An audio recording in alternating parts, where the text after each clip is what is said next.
Welcome to this Bitesize QI Measuring for Improvement session. This session focuses on some top tips that we have in order to help you with your measurement plans and data collection and analysis. My name is Sid Beach and I'm the QI training lead here at CLCH. So the aim for me is that I want to provide some simple pointers that I think will help you to collect robust data and to be able to present data in a meaningful and simple way. Remember, there are some other videos in the Bitesize series on run and SPC charts, which I would encourage you to watch. What I'd like for you to take away from this video is to understand the importance of collecting a baseline and of collecting data over time. In other words, collecting continuous data. And I'd like for you to know about some methods that I think help to improve data quality and the presentation of data. So let's say that we're collecting Bob's weight by week. The best way to collect this is to collect it over time. So collect it over the 30-week period that Bob is aiming to lose weight, for example. And I'd like to emphasize here the importance of collecting a baseline. A baseline is collecting data before you embark on making a change. And so it's understanding the current situation before you introduce changes using plan, do, study, act cycles and the model for improvement. It's not just about baseline. It's important to then collect data during and after the change that you're introducing or the changes that you're introducing in order to understand the direction of travel, because you may need to readjust your change initiatives, your PDSA cycles as needed if the data is telling you that the improvement isn't as working as you'd hoped or is even better than you'd anticipated. So here are some quick top tips that I have in order to collect more robust data. The first is to have a simple data collection plan, and that would be answering the questions like who is collecting the data, when are we collecting it, where are we collecting it, why are we collecting it, is it even meaningful, and then how are we going to collate and analyse that data. This ensures consistency, so the same people are collecting the data in the same way. On those lines, the second top tip I have is to consider what we call an operational definition. In other words, it's how you define the way that you measure the thing that you're looking at. So I've got an image of some ingredients here. If you were to bake a cake and I hadn't given you a recipe, we would end up with different results. Whereas if we used a recipe, we would ideally end up with exactly the same cake at the end. The recipe is akin to an operational definition. It's the process of how you collect data. For example, if we're looking at the falls on a rehab unit, it's important to define what we mean by a fall, because some people would define fall as anything that's a harmful fall, whereas others would define it as any that lead to harm or don't lead to harm, so any fall, for instance.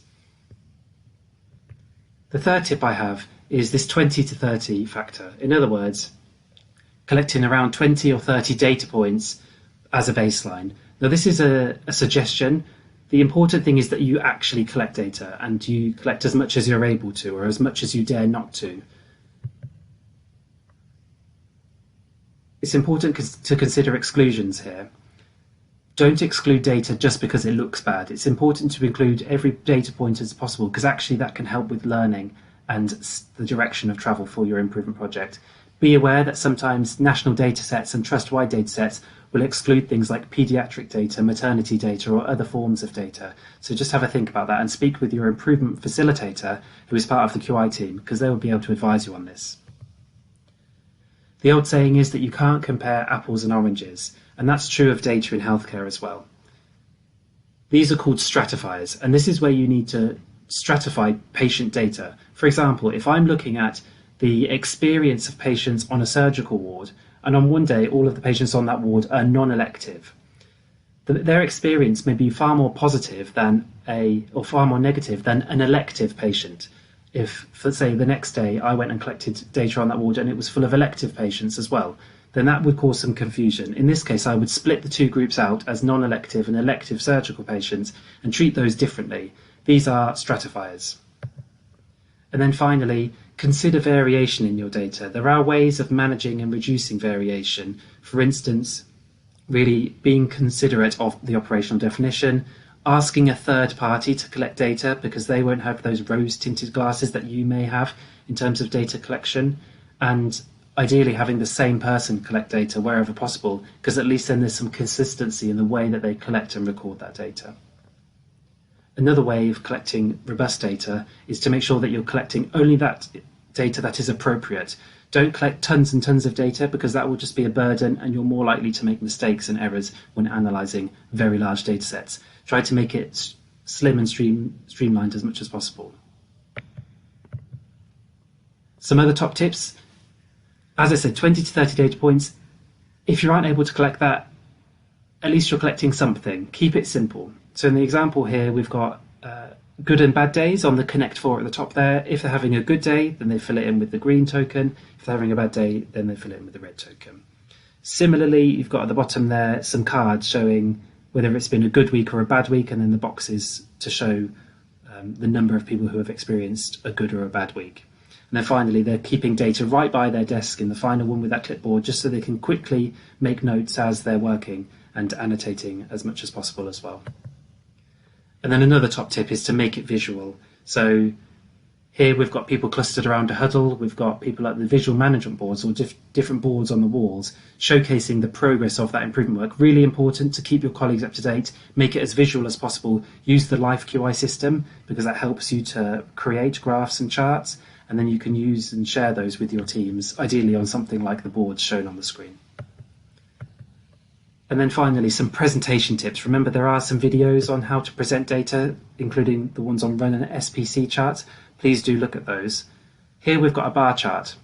This is a very easy way of collecting survey data, showing that over time. In this case, we aren't able to collect it as continuously as other data. We wouldn't want to ask this survey every week, because people would probably be bored of that survey.